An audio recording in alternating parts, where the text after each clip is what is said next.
Hi everyone, Charles from The Food People here. I hope you're all keeping safe and well. It's my great pleasure to welcome farmer and co-founder of Cellular Agriculture Ltd, Illtud Dunsford. Illtud joins us today to talk about exactly that, cellular agriculture. What it is, what happens, why it's important, the hurdles, what it could mean for the future food system, and much, much more. So welcome Illtud. It's a great pleasure to welcome you here today.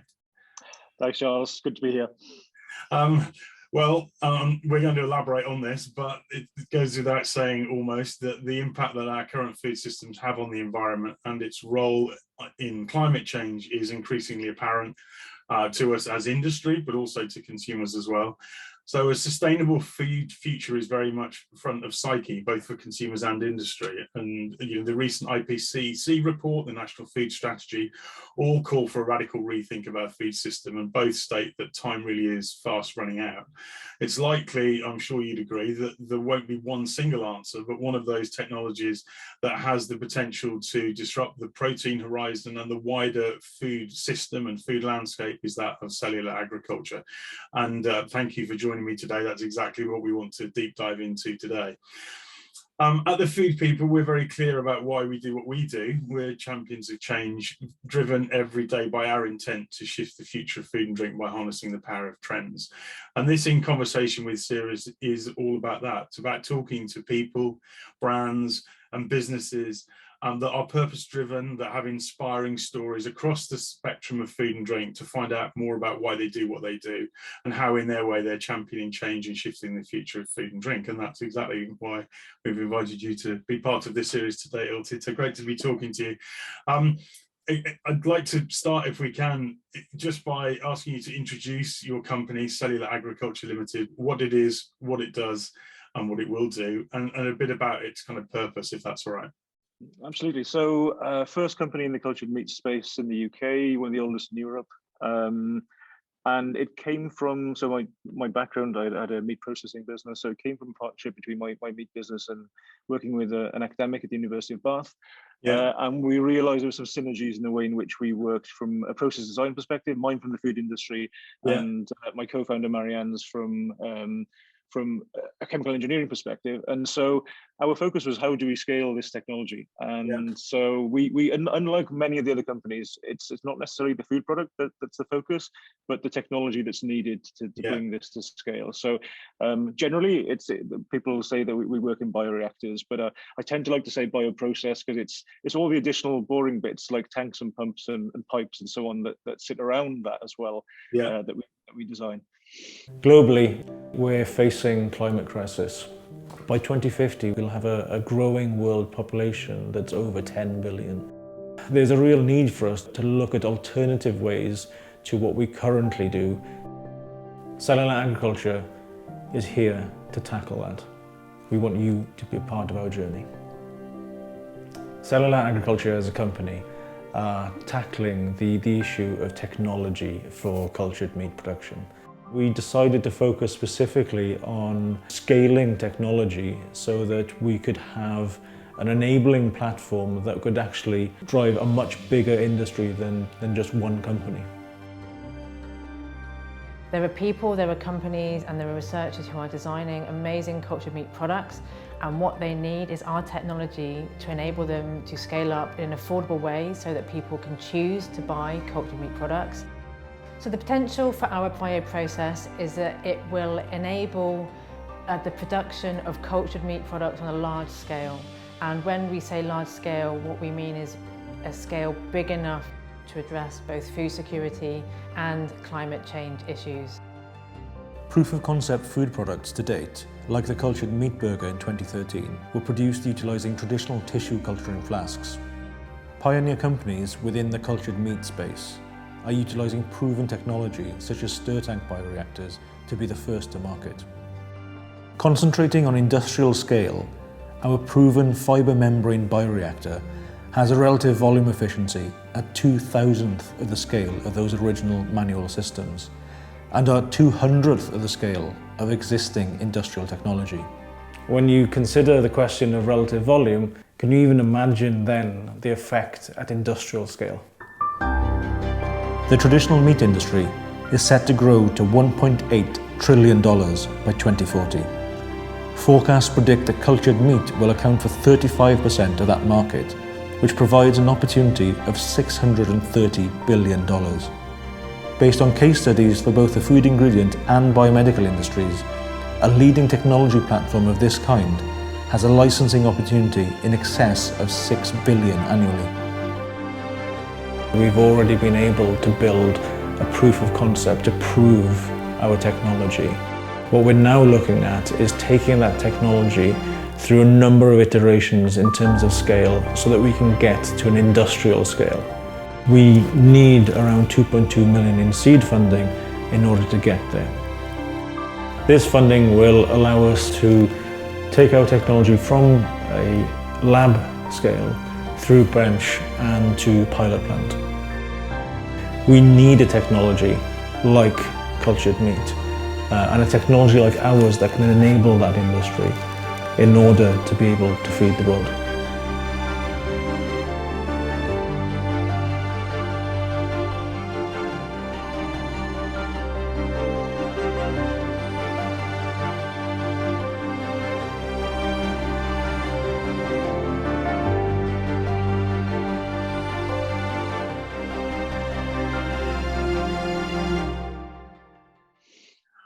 And you touched on it there in your kind of introduction.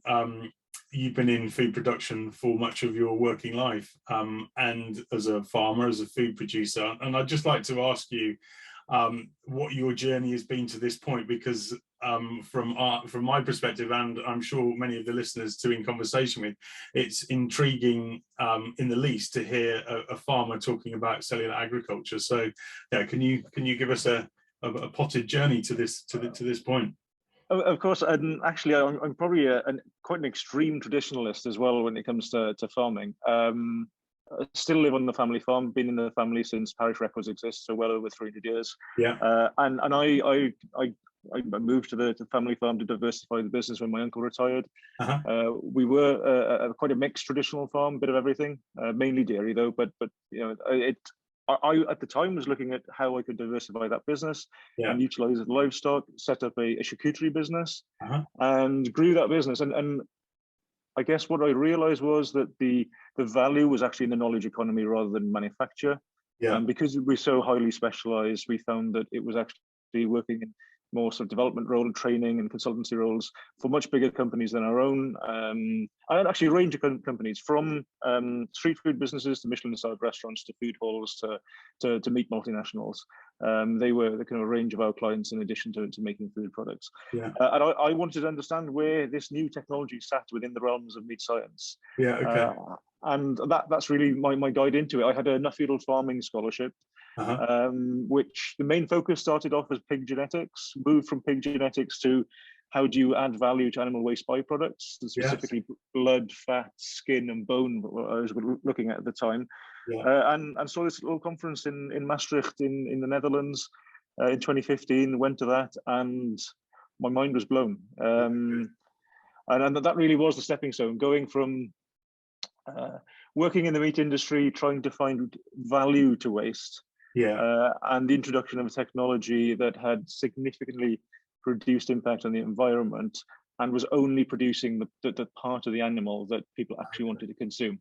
So that was the kind of I guess the light bulb moment. Your kind of epiphany moment. Was how do you create the bits, just the bits that people want to eat, in a nutshell. So being that traditionalist, I love all those bits that are interesting, you know, black pudding and products and so on. But for the mainstay of consumers, it's not really of interest anymore. Right. I mean, so there's clearly a lot said about this technology, a lot that's kind of talked about. You know, we had guest speakers at our summit last year, but for me, there's also a lot that isn't said. So I'd really love it if we can help the audience to kind of debunk cellular agriculture and ask you if you can kind of bring the process principles to life for us of cellular agriculture, and what happens and how is it different and how is it similar to precision fermentation, which is also something else that is a kind of a discussion point, a big discussion point and topic in food. Yeah, so I guess in the simplest of forms, the way I tend to explain is instead of feeding forage or grain to cattle, we're essentially feeding the nutrients to a cell. Yeah. And they're the same range of nutrients that we would expect to feed a cow or to feed ourselves in order for the body to grow. As those cells multiply, we can then use them in a variety of products. And chemically and nutritionally, they are exactly the same as meat. They aren't meant to be a meat replacement. They are exactly the same. Now that's the kind of the simple version. Yeah. And this technology comes from the biomedical industry. Yeah. And so it is tissue engineering for biomedical outputs rather than food originally. Yeah. And, okay. and that's what really kind of happened from the middle of the 1980s up until the early 2000s. It was all the kind of the theoretical work of how do we translate it from one technology to the next. Yeah. And now we're in the realms of there is a process that we use in biomedical terms. Yeah. But it's now about the translation of that to food. So those queries, and this is where it probably relates to precision fermentation as well, is that, you know, what are those inputs and how are they produced? And I guess those are kind of the elephants in the room, in that the existing process isn't necessarily the right set of feedstocks that we're going to use. Yeah. These aren't necessarily the right types of equipment that we need to design one specifically for this industry. So though we can make proofs of concept, though we can reach market at the moment, you know, to really see the value of the environmental impact of the technology, we need to reach a relative scale. And there's still, you know, a few additional steps for us to do as an industry to get to that point. Okay, right. We'll talk a little bit more about the kind of process in a second. But you touched on the point there that I want to kind of explore in the early stages of this discussion today. Why holistically, as an industry, as a human race, but also for you as an individual, should we be even bothering to develop these technologies? What's the, you know, why bother? Yeah, so you touched on it in the introduction, actually. So we currently, in the production of food, we already exceed the number of planetary boundaries.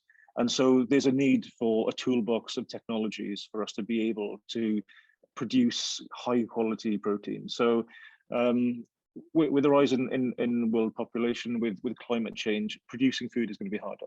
Yeah. And so we need as many resources as possible to try and tackle that.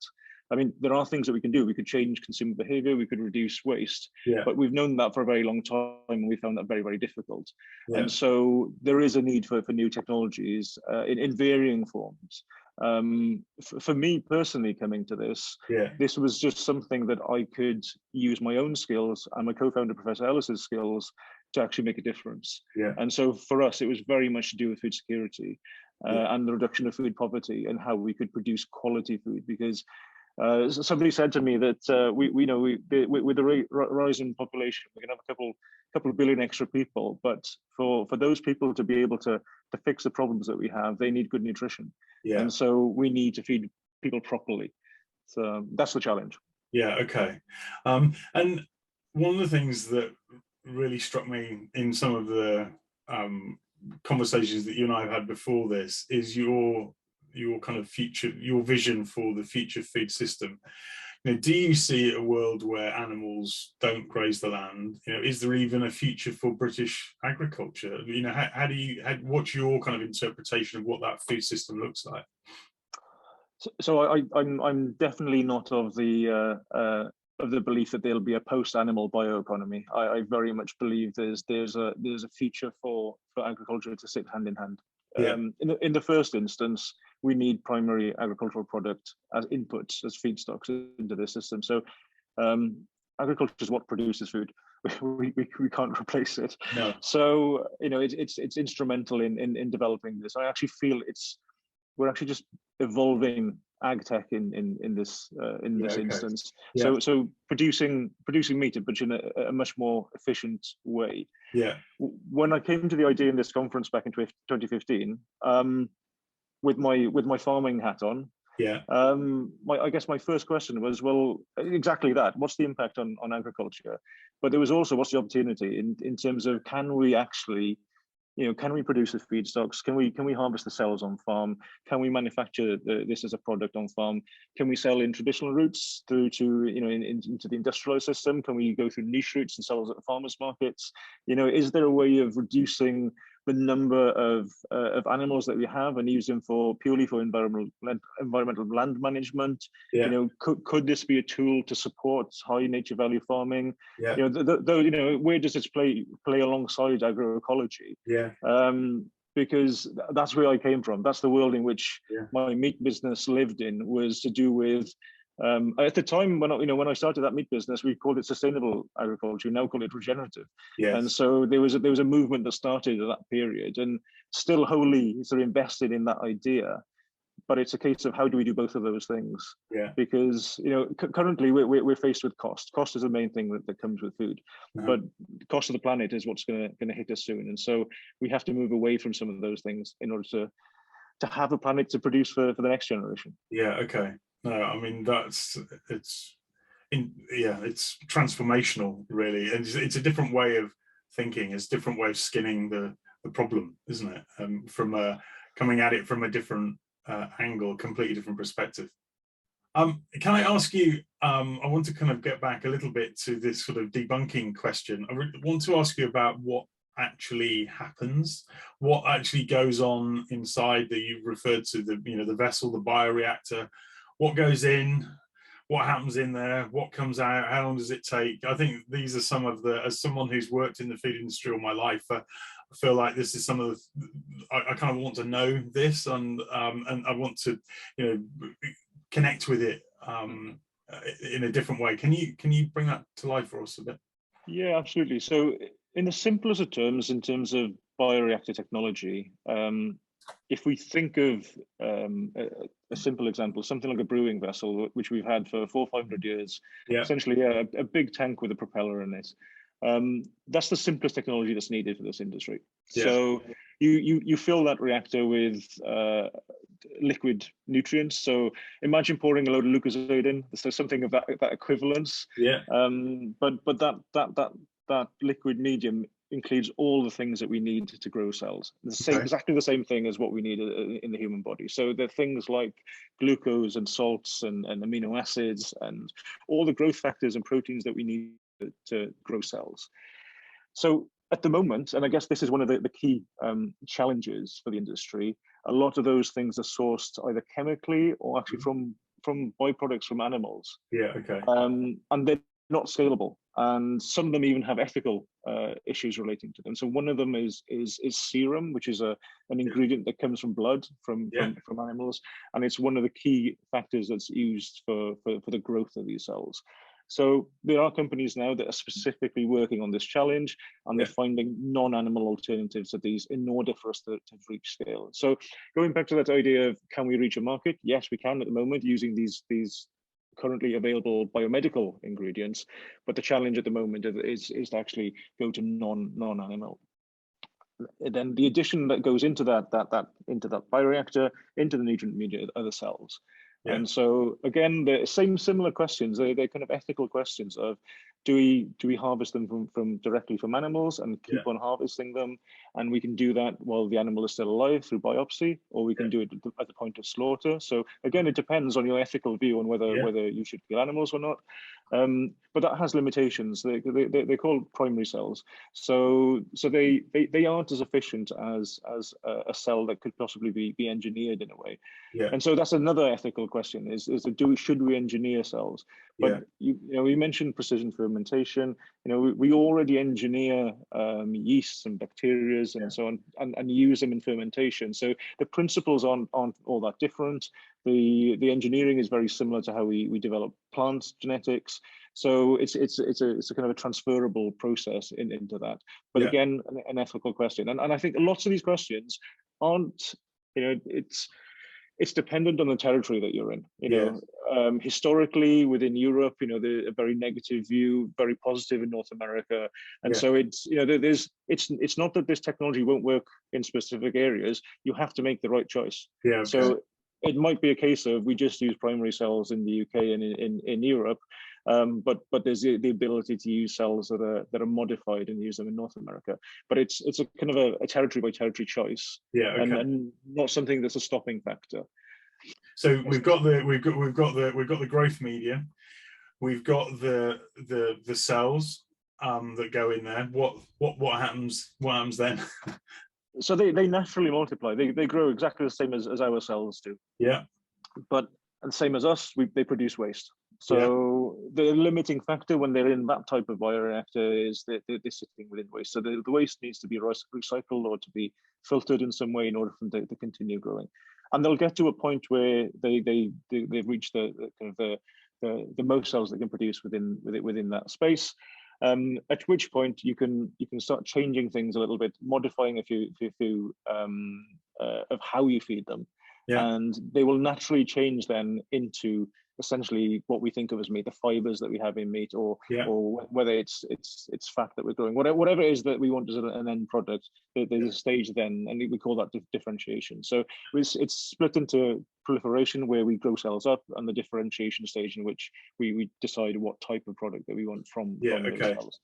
So in the simplified version, I've talked about one vessel. In a factory, it's actually over a number of different bioreactors. So it'd probably be 8 to 10 different reactors at varying sizes that you would transfer cells from one to the other in order to bulk up. But from a simple perspective, somebody once actually gave me the agricultural equivalent is you get a bucket, you fill it with Lucozade, you throw some cells in, and you get a stick, and you start turning it around, and that's as simple as it is to kind of explain that. But yes, how long does the process take? Obviously, I'm sure you'll say it depends what you're trying to create, but some kind of sense of how long would it take? Yeah, it definitely is down to how much do you want to produce. Yeah. So for the small scale reactors that we run in the lab, it's anything between 5 and 10 days. But in an industrial process, it'll be 3 to 4 weeks. Yeah. But you can get to tonnages within that period. Okay, and I have to ask, I'm an ex-chef by trade. What does this look like? Is there something that I can kind of a visual reference point? So we talk about meat, and we have an understanding of what meat is. Yeah. And I guess we think of things like burgers or chicken nuggets or steak. In culturing, you're actually culturing the singular thing. So you're culturing just tissue or just fat or collagen, and so meat itself is a complex thing. Yes. So if we think of, we probably have never seen tissue without blood running through it, for instance. No. So tissue on its own, when it's cultured, actually looks like kind of it has a kind of a yellow tinge to it because it doesn't include the blood. So it's much more similar to chicken, for instance. Yeah. Okay. Yeah. So naturally, it looks more like that, or like sort of a very light pork. But the challenge comes in actually either culturing those elements separately and combining them to make meat, or co-culturing them so that you have a system where they're all being cultured at the same time. Yeah. So, but from a taste perspective, from a cooking perspective, if you're cooking it in a frying pan, it has that same aroma that you have in cooking meat. Yeah. Okay. And then from a taste perspective, that for me was what really did it for me. Is in 2017 I had my first tasting, and it was kind of it was the final sort of jigsaw piece for me. And I still had my meat business at that time, and so we did a lot. I tend to think of myself as being somebody who's relatively good at tasting because we did so much new product development and had a sense of how you're supposed to approach that. Yeah. And again, it was kind of if my introduction to the technology was the first light bulb moment, my second was actually tasting the first product, because I had that same emotional response to the umami that you get in meat from that tasting, and it didn't taste like a replacement. It was the same thing. And you got all that kind of Maillard reaction going on in the pan, and so for you it tasted like food is an emotional thing. It gives you food memories and so on. It triggered everything for me, and so for me, it was enough to kind of say, right, okay, I need to step aside from this business that I'm in now and concentrate full time on this other business. So it was a real key element for me to committing to this full time. Okay, well, let's talk a little bit about the hurdles, and clearly one of them that you've already overcome personally is consumer acceptance. But that aside, can you explain what some of the other hurdles are that we would need to overcome to commercialize this? So we have two food products on the market at the moment. Presently, they're in Singapore, and so they've already gone through the regulation process. In both Europe and in the UK, it's a process called novel food regulation, and so that's the process that we need, and that's probably the key thing in addition to consumer acceptance for us to get a product in market. And it's challenging, as I mentioned previously about the cells and the feedstocks. It's dependent on the territory in terms of the view of what could be regulated for. So regulation isn't going to be a kind of a singular thing. For those companies who are highly focused on food products, they will be looking at those territories that are interested in regulating. For us as a technology company, it's less important. We have, we can still sell technology. We can still have revenue in the life science industry. So it's not as much of a challenge for us, and we will obviously sell to whomever in whichever territory that want to actually to regulate. But it's a challenge because it's culturally, food is a cultural thing, and so we have a different understanding of food in every country, and food regulation currently differs. We were speaking to somebody just this last week, international visitor that has come, because they were looking at their own food regulation, but the way in which they currently regulate the food has no similarities to how we currently do in the UK. And so it was interesting from our perspective to then have to rethink, well, look, actually, this is actually a much easier process and much more sensible in some way. Yeah. So that challenge is for those, not just those startup companies, but those companies from the food industry that are looking to maneuver into this. Those traditional food companies, that's really where I think a lot of the time will be spent in the next few years, opening up the markets. Yes, yeah, exactly. And is it possible to give any kind of indication what are those countries, those territories that have a different approach to regulation to the UK? Yeah, so North America, they most probably will be looking at regulation for this year. Yeah. Some work that we did back in 2018 was supported some select committees for the USDA and FDA back then. Yeah. And so they've been looking at this for a number of years.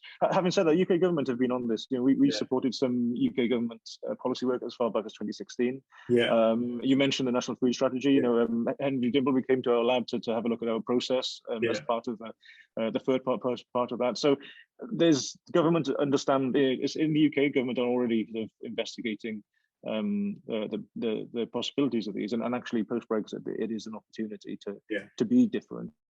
But similarly, I've probably spoken to about 7 or 8 varying government departments in different countries who are already focused. If we think of the concentration of companies, that the fact that there is now regulation in Singapore, that has created a focus to Singapore. Yeah. There's a number of companies in Israel as well, and so Israel I would expect as well to be high up there on the list. But yeah, it's dependent on government's views, and actually coming back to the agricultural question, if there's a large agricultural lobby, because the lobby doesn't understand the technology yet, it is a challenge, I think, in some of those countries. Okay. If meat and without slaughter, which may or may not be the case, but if the concept of this kind of principle is to get beyond the realms of exclusive tastings and actually get onto the shelves of supermarkets, can you give us any sense of what that manufacturing would look like? What kind of scale would it be? And to touch on what you've already mentioned as to be one of the hurdles is what on earth would it cost? Yeah, so we are within.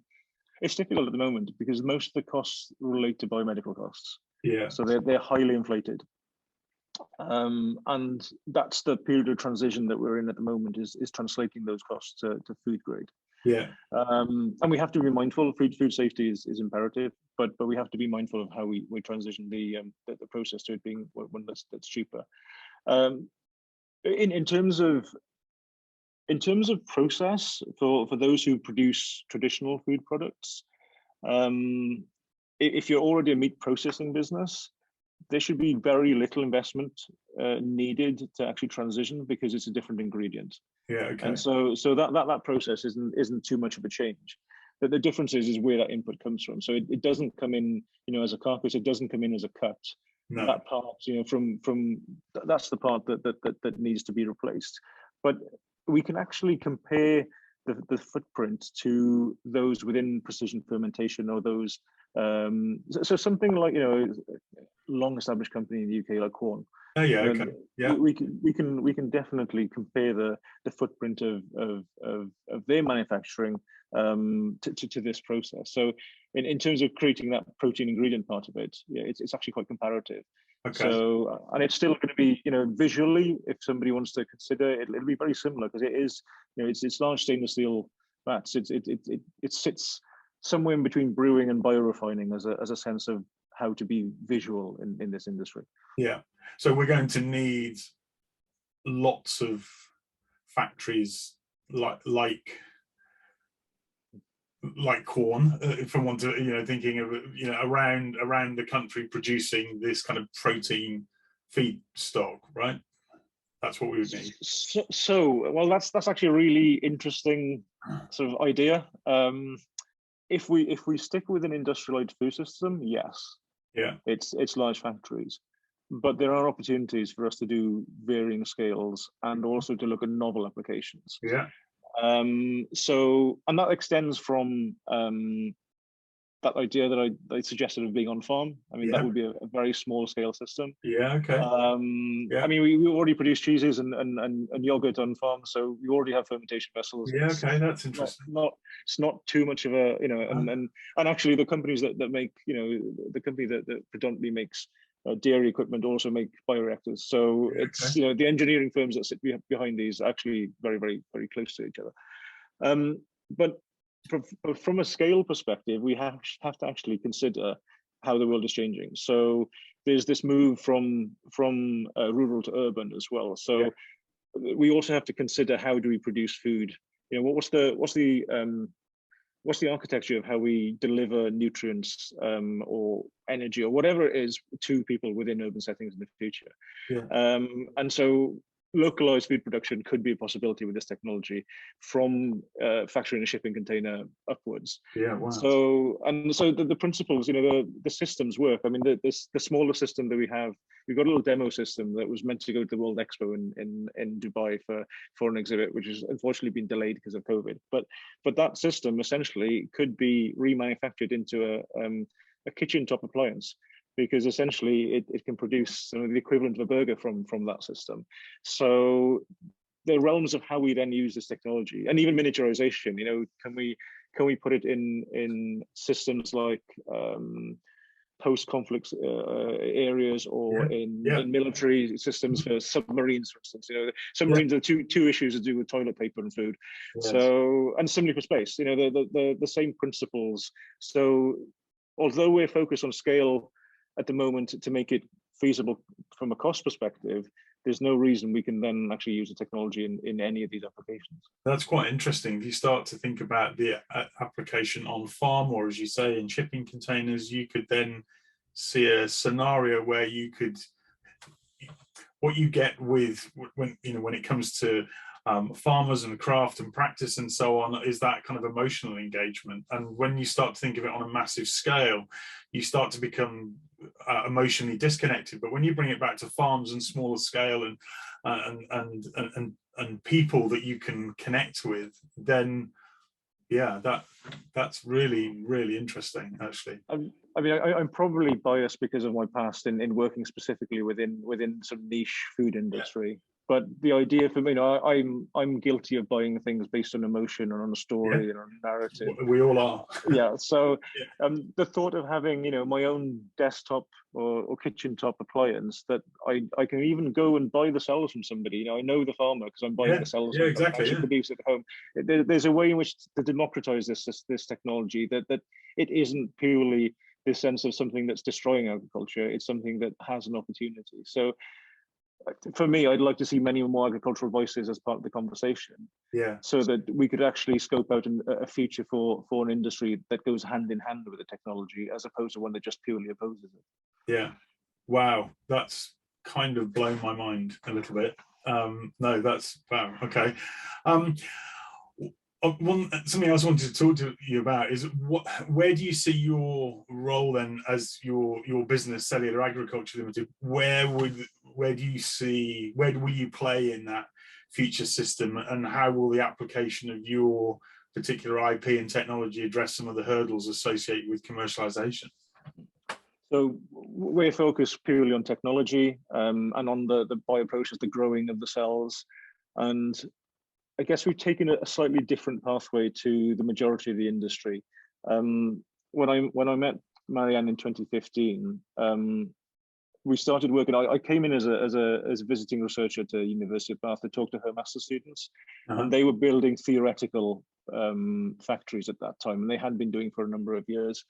And I think the kind of a light bulb moment came in that understanding that the technologies that exist at the moment were sufficient to get to market, but they weren't sufficient to scale. And so it was a case of, well, how do we get to that point? And so the first funding that we had was from Innovate UK, and it was purely looking at a scoping exercise of varying technologies. We chose the most efficient of those technologies, and that's what we've kind of continued with. And our focus has been on delivering those sort of technologies that have significant footprint reduction. So they allow many more cells to be produced in a much smaller space, and they reduce the cost, both from labor, energy, a number of different things in order to be more efficient and to reach that point of price parity. Yeah. So from what we're trying to do as a company, it's being enablers. It's supplying technology to the many.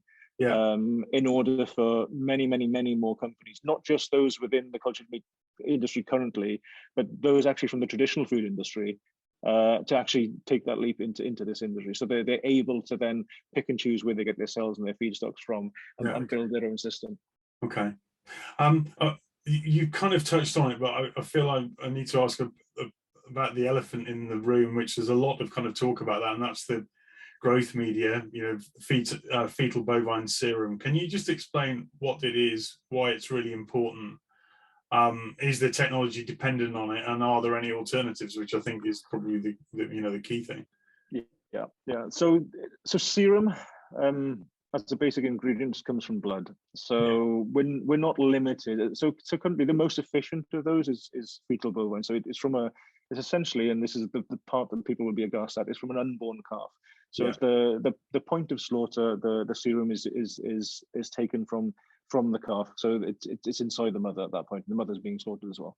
Yeah. And it's a process that has been done for the biomedical industry for a number of years because it is the most efficient ingredient. Yeah. But you can actually take the blood from an adult animal. It's just not as efficient, and it's not limited to just cows. It can be a number of different species.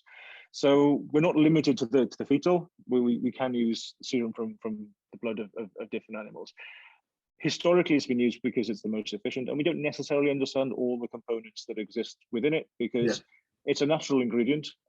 So essentially, if you're a meat eater and you eat black pudding, well, you're already ingesting serum in black pudding. Yeah, actually, if you're eating a steak, it still has blood in it. So you still so there's a certain degree of moral ambiguity about sort of that. However, we're not going to be slaughtering, millions of animals in order to produce serum and to feed cells. That's just crazy. It just doesn't. Logically it doesn't work.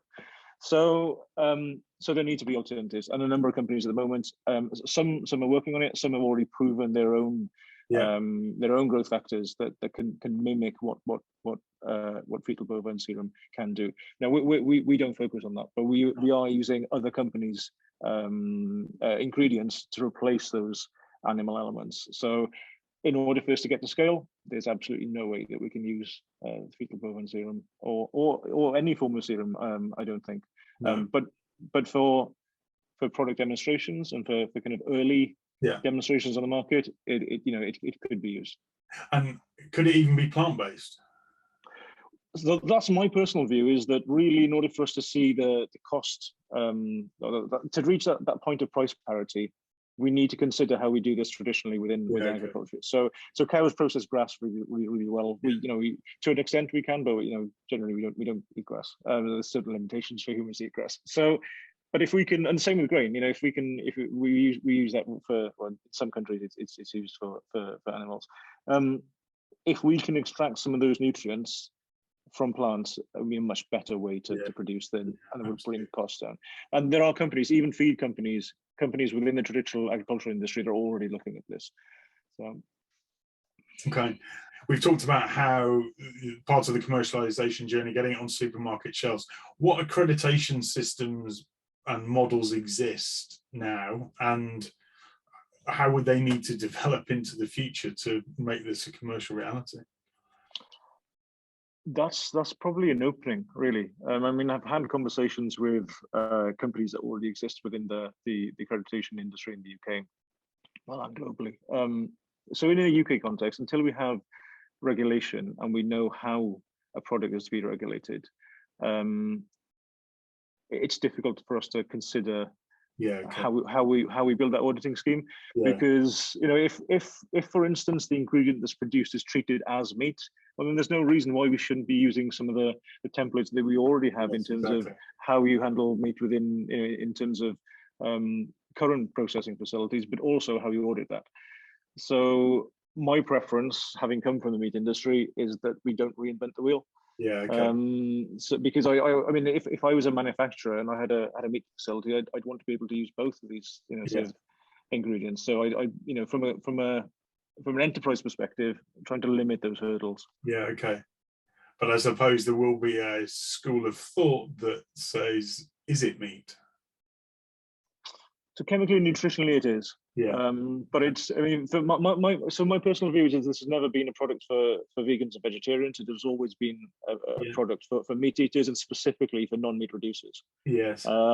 So it's something, if it can engender that same emotional response at the same cost, then that's the challenge for us as companies. How do you see the practical application of the technology? I mean, if I were to go onto a well-known search engine now and to type in cellular agriculture, I would see a whole series of images of burgers sitting in Petri dishes and steaks sitting in Petri dishes. Is that actually the reality? And I think you probably started to touch on it in previous answers to previous questions, but I'm just interested in your view on that. So interestingly, this is something that we touched on quite early on. There's the iconography surrounding this industry is very westernized, and food culture is not burgers. It's food culture is very specific to each country and each region within each country. So in the early work that I did when I was with my meat company with the University of Bath, in doing master's programs, one of the things that we looked at was the production of goat blood, for a regional food product in Kenya. And actually it was considering how can we use this technology to make something that was culturally appropriate, but there's no reason why we shouldn't have them. We shouldn't be having those products that are culturally specific. Recently, we've heard a lot more narrative about the possible application of this technology in plant-based hybrids, where perhaps you're using things like cellular fat that could be applied to give you that all-important mouthfeel and, of course, flavour as well. Is that something that is on your horizon as well? Absolutely, and it's actually understanding what is it, because we use the term meat, but meat has its own set of restrictions when we consider what meat is. If we think of it as an ingredient, is it a protein ingredient? Is it the production of high quality protein? Is that what we need? Is it a functional ingredient? So it has another, has a health benefit or a nutritional benefit or a specific quality, or is it purely there as a flavoring or an additive? Yeah. I don't think we're not. Yes, there are products on the market, but we will see a first generation of products that are very different to us just thinking. Again, going back to the iconography. It isn't necessarily just a burger. It could be something far more functional. It could relate to personal nutrition. It could relate to health. There's a whole world yet there of those currently working in the food industry that need to move into this industry to better understand it as an ingredient. Yeah, okay. A couple more questions for you. I mean, this is such a fascinating area. I feel like we could go on for a couple of hours, to be honest. But I'm intrigued from your perspective and where your business sits. How do you see the next 5, 10, 15 years? What's the journey ahead of us for cellular agriculture and cellular meats? How do you see it? So I suspect we will see a lot more products on the market. We will see many more companies building large processing facilities to facilitate that. There will be a technology gap at a point because current technology won't be able to push it from kind of restaurant level to it being in supermarkets. But I think that's where companies like ourselves who are enablers, and also those who are producing cells and producing feedstocks, that's the opportunity that comes, is that technology gap. So I suspect within the next 7 to 10 years, that's where our time will come to be able to supply those industries at scale. Yeah. And from our perspective, that the hope is that our technology can enable companies to not just be in supermarkets, but to be in your local corner shop or your garage. Yeah, exactly. So to get to that point. Can you give any sense of, and obviously it's probably more about instinct and obviously based on your proximity to the industry, when we might be able to buy something like this in the UK? One question, obviously, but when perhaps you might see it commercialized in other geographies, perhaps. So from geography perspective, I suspect North America will be this year. Yeah. From a UK perspective, I would hope to see something within the next 2 years. It's an 18-month process minimum to get through so that would mean that we would need to see a company sort of trigger that sort of compile that dossier now. Yeah. But I would hope to be ambitious that the UK could lead the world in this, because we have the innovative minds here in the UK, and we have the breadth of experience already within the biomedical industry that we could really be a leading player globally. When that translates to being on local shelves, that's probably a while away. So it's in that 5 to 10 year. Probably before it's on a kind of accessible to all. But it will come there. It's just it's a journey. And I suppose my final question, and I suppose it brings right back round to where we started, is what do you think this technology application of this technology, development of this technology, what do you think it means for the future of the UK food industry and the UK meat industry, which is, it's a big part of the fabric of our landscape, of our industry. It's everywhere we look. So what does the future mean for us? So with the food industry, I'm hoping that the food industry would embrace this. There already is interest, and I think especially those who are within. I mean, we've seen it with players like Tyson, for instance, rebranding themselves as protein producers. There's an understanding that there needs to be a sort of balance of risk now in terms of where protein comes from. The UK specifically is really interesting in terms of how we've embraced plant-based products, how we've embraced alternatives to meat. We are a target. I think people look at the UK specifically to see how we do things. Wider than that, I think the agricultural industry itself, and the primary agriculture feeding into the meat industry, there are challenges. Brexit itself is a challenge. How we move on with a change in subsidy regime, how we move on to different agroecology models, that to me is much more of a threat and a challenge now than what cultured meat is. And so my preference would be that, but not just cultured meat, but precision fermentation, cultured meat, any type of alternative protein sits within that conversation on transition. Yeah. Because there's a better way that we can produce food in the UK than we currently do. Yeah.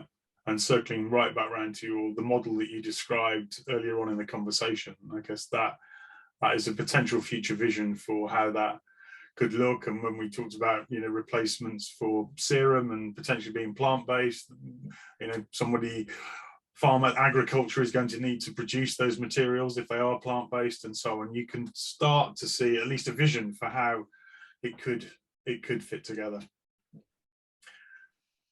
Illtud, unfortunately, that concludes this episode of the Food People in Conversation With. I mean, on behalf of us all, and of course the In Conversation With audience, a huge thank you for joining me today. I think for sharing the cellular agriculture story. It's been hugely educational, a real eye-opener on so many different levels, and I hope that we've gone at least some way to informing, inspiring, and debunking what cellular agriculture is all about. It's been a real pleasure to speak to you today. Thanks so much for joining me. Well, thank you for your time as well. So do join our TFP community for the details of our latest In Conversation With episodes, as well as the latest free to access food and drink trends foresight. Visit thefoodpeople.co.uk and complete your details at the footer of the page. On behalf of Illtud and myself, thank you so much for listening to the Food People in Conversation With. Join with us in the trends of today and the foresight for tomorrow to shift the future of food and drink. How are you shifting the future of food and drink? Thanks so much for listening.